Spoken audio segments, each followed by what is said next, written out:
Hello everyone, welcome back to the channel. I hope everyone is doing well. Today, as you saw by the title, we're going to be making some pulled chicken sliders along with mozzarella bites. Essentially, mozzarella sticks. We're going to add this to the pan. In about 5 minutes, we're going to remove the chicken.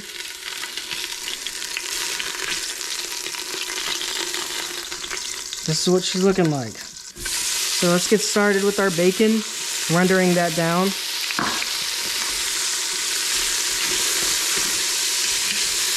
Next, we're gonna add 3 cloves of garlic, 1 shallot, a half of a habanero pepper, and a half of a sweet onion.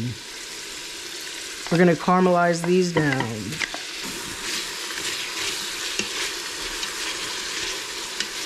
We're gonna add a pinch of salt to help speed that process. All right, once our bacon and aromatics start looking like this, we're gonna add some chicken broth to deglaze the bottom first, just a little bit.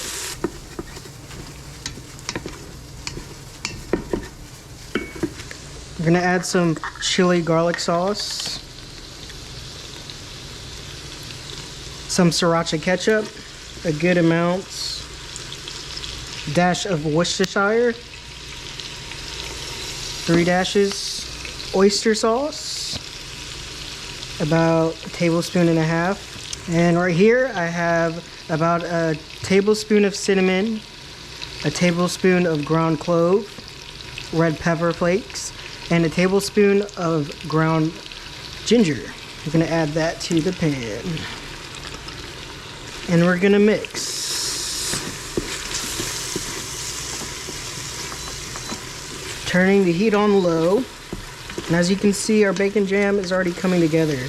There's about a cup of brown sugar, if you're wondering about that. I'm gonna let this cook down just a bit.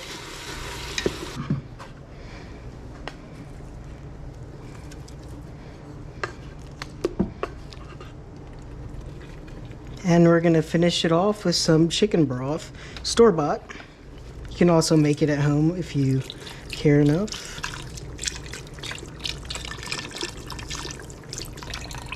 All right. With that said, we're gonna go do meat and stew. We're gonna go for, let's do 45 minutes. High pressure. That's what we're gonna go for. So I'll catch you guys in the next shot. All right, as the meat's chilling in the Instant Pot, we have our coleslaw ingredients. I took the liberty of shredding purple and green cabbage, and also some shredded carrot. And I used a potato peeler to get this type of texture, if you guys were wondering. And right here, I have a half and half mixture of mayo and sour cream. Let's get started. So first, for me, it's a must that we kind of get all of that, or some of it, to most of the moisture out of these veggies. So what I want to do here is just simply add a little salt. I'm going to do 2 pinches of salt, and we're going to go ahead and mix this. And what this is going to do is going to draw out those water molecules, so we can have a more stabilized consistency throughout our slaw. So we're just mixing. Okay, we're gonna set this to the side. While that's doing its thing, this coleslaw, we're gonna go ahead and make our mozzarella stick my way. All right, so this is what's gonna happen here. We have flour. Thank you. We have 2 beaten eggs, as we just watched, and we have some panko bread crumbs, and I'm gonna add some Parmesan to those breadcrumbs.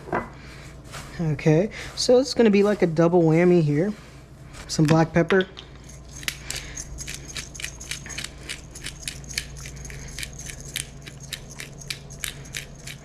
And some oregano. There we go.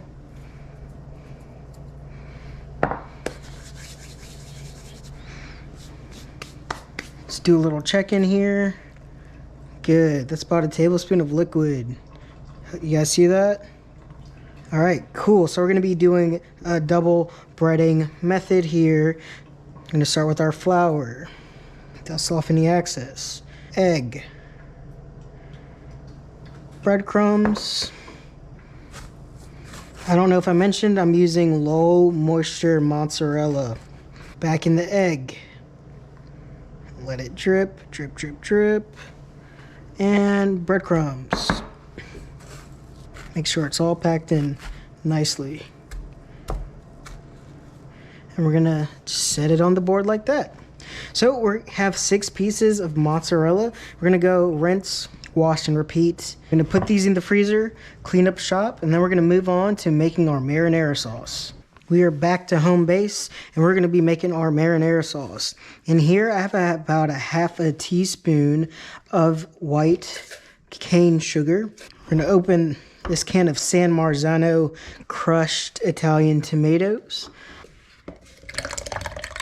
And some tomato sauce. To that, we're gonna add some thyme, because there's never enough. Some oregano. All to taste. Crushed red peppers. Garlic and onion powder. Some black pepper. Pinch of salt. And we're gonna go ahead and give this a mix.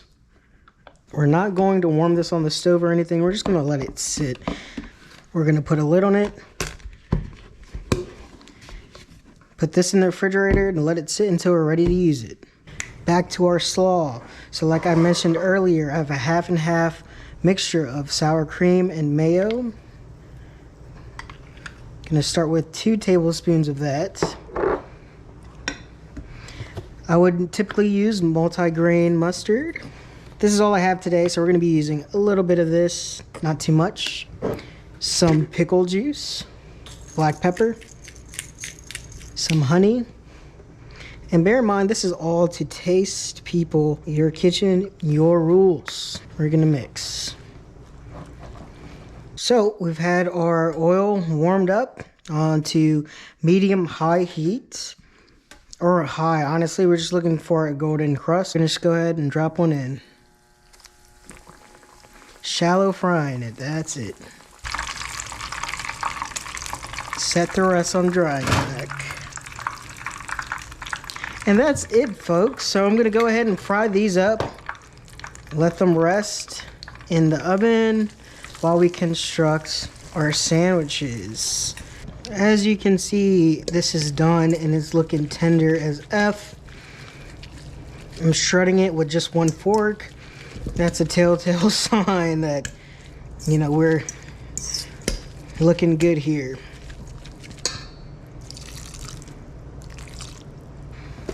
I have some King's Hawaiian rolls.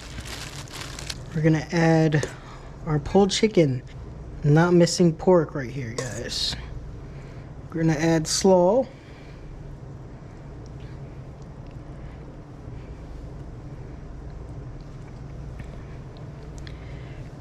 Add fries. This is my sampler plate. It's been a long day, it's okay. I'm apt to use store-bought fries every now and again. More at the back. Perfect. Photo shoot's over. Let's get into these mozz doubloons. Bruh. Damn, son. Where'd you get those? Alright. Let's take a dip.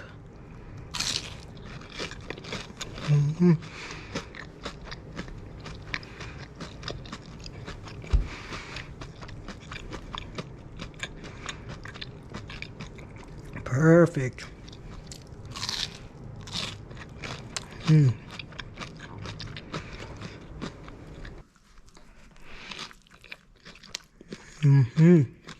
Pulled chicken slider. Not dry at all. I recommend that method if you're going to do chicken, pulled chicken, Instant Pot. You got it. You got it, guys. You got a good slider.